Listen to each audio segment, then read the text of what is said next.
नमस्कार। सदा खुश रहो बिटियाओं। मैं जेवियन doctor S Bundela, professor, faculty of education and methodology, BA BEd second sem और फोर्थ सेम और 8 सेम में टॉपिक मुख्यमंत्री, chief minister, Jyoti Vidyapeeth, women's university, Jaipur से। मुख्यमंत्री की वही स्थिति है जो केंद्र में प्रधानमंत्री की होती है। केंद्रीय मंत्री परिषद का प्रधानमंत्री होता है। ठीक उसी प्रकार से मंत्री परिषद का मुखिया भी मुख्यमंत्री होता है। मुख्यमंत्री की योग्यता और चयन की बात करें, क्वालिफिकेशन सिलेक्शन की, तो संविधान के अनुच्छेद 164(1) में मुख्यमंत्री की नियुक्ति के बारे में बताया गया है कि उसे राज्यपाल के द्वारा नियुक्त किया जाएगा।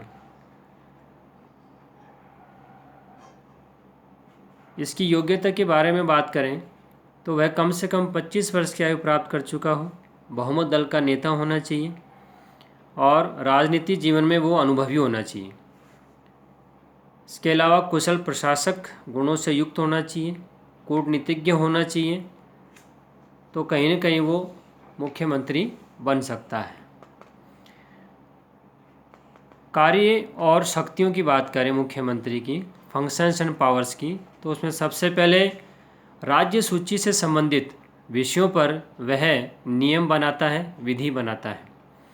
राज्य के विकास और शांति व्यवस्था हेतु योजनाएं और कार्यक्रम तैयार करता है। इसके अलावा शासन संचालन के लिए आवश्यक कार्यविधि भी तैयार करता है। अगला, मंत्री परिषद और राज्यपाल के बीच में वह संपर्क सूत्र का कार्य करता है। इसके अलावा अगला, समस्त प्रकार के संसाधनों का उपयोग वह सुनिश्चित करता है। अगला, विदेश, केंद्र और अन्य राज्य सरकारों से वह समन्वय स्थापित करता है। इसके अलावा वह मंत्री परिषद को निर्देशित, नियंत्रित और पर्यवेक्षित भी करता है।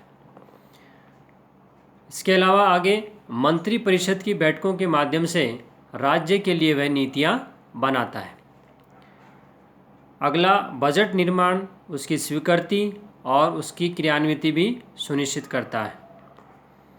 इसके अलावा राजस्व एकत्रण और राज्य की वित्तीय स्थिति को वह सुदृढ़ बनाता है। अगला कार्य, केंद्र और अन्य विभिन्न अभिकरणों से संधि और समझौते भी करता है। इसके अलावा संपूर्ण प्रशासन का नेतृत्व और नियंत्रण भी करता है।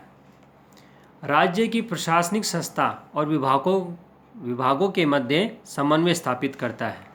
केंद्र और राज्य को आवश्यक कार्य और योजनाओं की प्रगति से अवगत कराता है। इसके अलावा राज्य विधानसभा का सत्र बुलाना हो और राज्यपाल का अभिभाषण तैयार करना हो, ये सभी भी यही कार्य देखते हैं। विधानमंडल में अपनी सरकार का पक्ष स्पष्ट करते हैं। इसके अलावा कमज़ोर, पिछड़े वर्ग और गरीबों आदि के कल्याण पर विशेष ध्यान देते हैं। विभिन्न अवसरों पर राज्य की जनता को संबोधित भी करते हैं।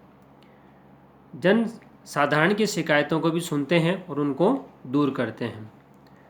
आयोजना, सामान्य प्रशासन, कार्मिक विभाग संबंधी कार्य भी देखते हैं। धन्यवाद। आज के लिए इतना ही।